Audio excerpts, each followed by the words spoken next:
Hello, this is a series titled Cultural Appreciation Series where artists reimagine well-known stories to be happening in other cultures.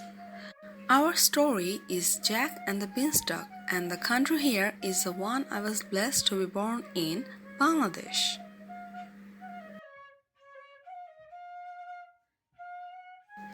Hope you'll listen to my earlier videos. Otherwise, please do. The links are below. We have music through all these videos.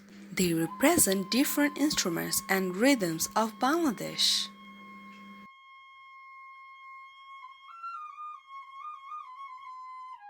Last video we left Mom and Jack sad with nothing for show and tell, but the story goes on.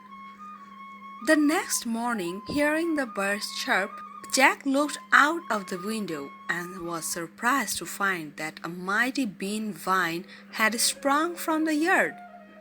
It was winding around their jackfruit tree and was growing fast towards the sky.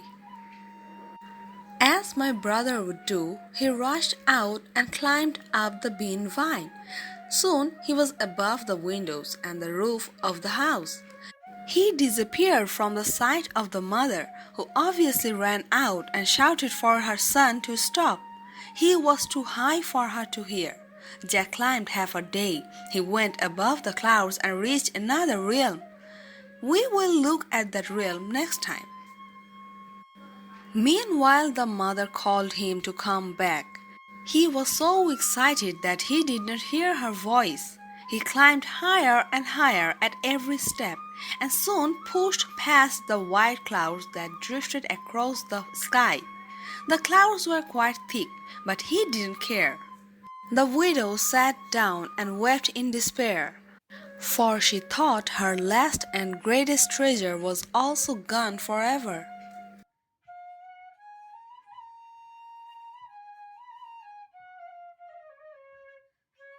The woman, who will be illustrated by Pujan, will be in pure Bengali attire, wearing a traditional Bangla sari, ear studs, which are generally an heirloom, and bangles in her hands, symbolizing her marital status. Bengali women are discouraged to keep their hands empty after getting married, which saves them from being confused as single and approachable. Her bare feet represent the degree of involvement of Bengali village women who throughout the day participated in various kinds of chores, from household work to looking after the children and taking care of the domestic animals to helping their husbands in the fields. And throughout this busy schedule, they often forget wearing sandals.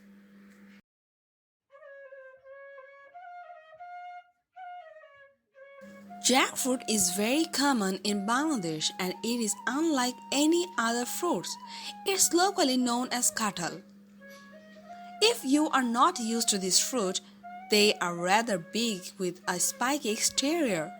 You need a knife to cut it. Lots of them grow from the bark of the tree, which I feel is very unusual for a fruit. If it gets too ripe, it will fall off, so you need to keep an eye on it and try to take it off before it is too ripe, but ripe. Well, if you want it in ripe form. When it is very young, you can just cut it and make a dish just removing the spiky exterior. When you cut it open, it is full of thread-like structures which keep the juicy pieces wrapped. The juicy pieces also have a seed inside. Even though it is delicious, you need to know how to handle it.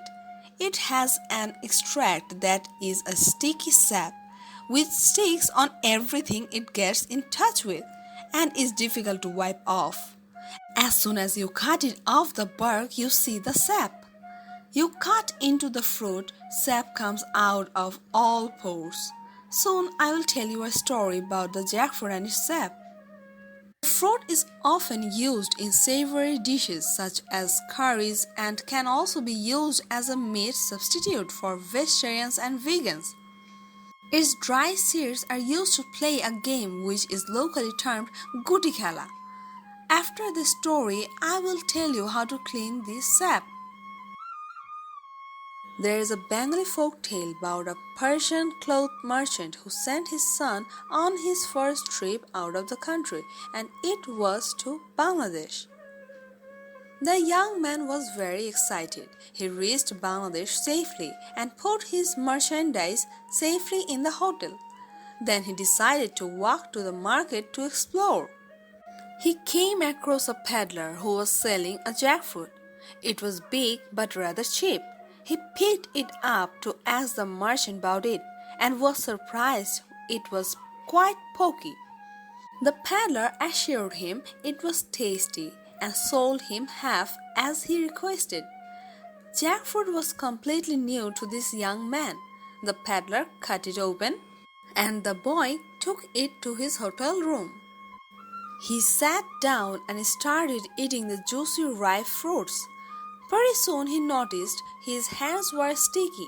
Some got on his clothes, but he could not stop eating as he found it to be very tasty. Soon it got all over his face too. He went to wash it but realized it was not coming off with water or soap. He was baffled and decided to go ask the hotel manager. As he came out of his room, the first person he met laughed at him. He lost his courage and slipped out of the hotel. Wind made it all worse for him with dry leaves, paper pieces and dust sticking to his clothes. His moustache had a plastered look. He looked like a strange scarecrow. Whichever way he looked, people laughed at him. Some people followed him, taking him to be a crazy man. The young man didn't know what to do, and in frustration, he ran into a shop to hide. It happened to be a jeweler's shop. Many jewelry items were lying on the table which had been taken out of the showcases to be shown to the customers. Inevitably, his long cloak rubbed over the jewels and collected few. When he tried to hide himself, the shop owner saw him. He screamed, "Thief! Thief!" The workers of the shop nabbed the young man. A crowd gathered. The police were informed. He pleaded innocence, but no one believed him because of the jewelry sticking to his clothes. He was handed over to the police. He told the police that he was visiting from Persia for business and the story of his eating the jackfruit. The inspector laughed and said, "Man, why did you eat the jackfruit when you had no knowledge of how to eat it? Anyway, tell us which trader has business with you here." The police took him to the trader, and as expected, the trader didn't want to do anything with a rather strange-looking person. The young man explained who he was and that he had brought the goods for him from Persia, and described details of the products. The trader now identified him and said to the inspector, "Officer, he is what he claims to be, of course. Please let him off. He is a victim of circumstances." The young man pleaded, "Please, first help me get rid of this sticky thing." The trader gave him new clothing, got him cleaned of the jackfruit mess, and gave him the honored guest treatment with a piece of advice. "Son, you must have some knowledge about the new things you are going to try." So, you are wondering how not to get into this mess when you come to Bangladesh, right? Well, the secret is oil. You have to apply oil on the knife, the cutting board, your hands and every other surface it will come in touch with. And if you are harvesting the jackfruit yourself, doing so in the mid-morning to afternoon can reduce the sap.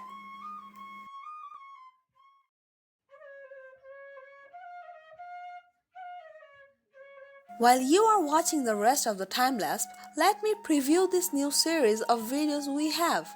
It is called Delicious Dash. It provides recipes in less than a minute.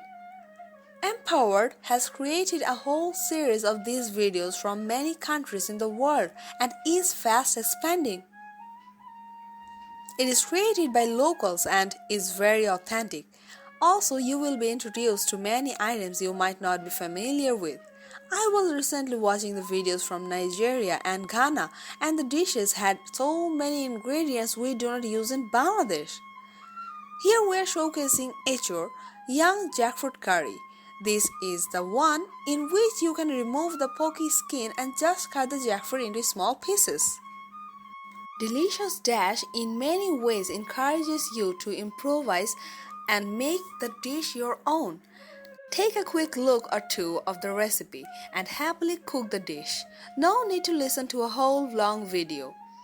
Each recipe is made by a native animator and food lover, so you get the authentic recipes. And since it is short, you can take elements from 2 recipes and make your own dish. I noticed in Ghana and Nigeria, they add a lot of shredded leafy vegetables into almost all dishes. So I tried that with my family and they loved it. So much to learn, so little time. Delicious Dash makes it quick and easy.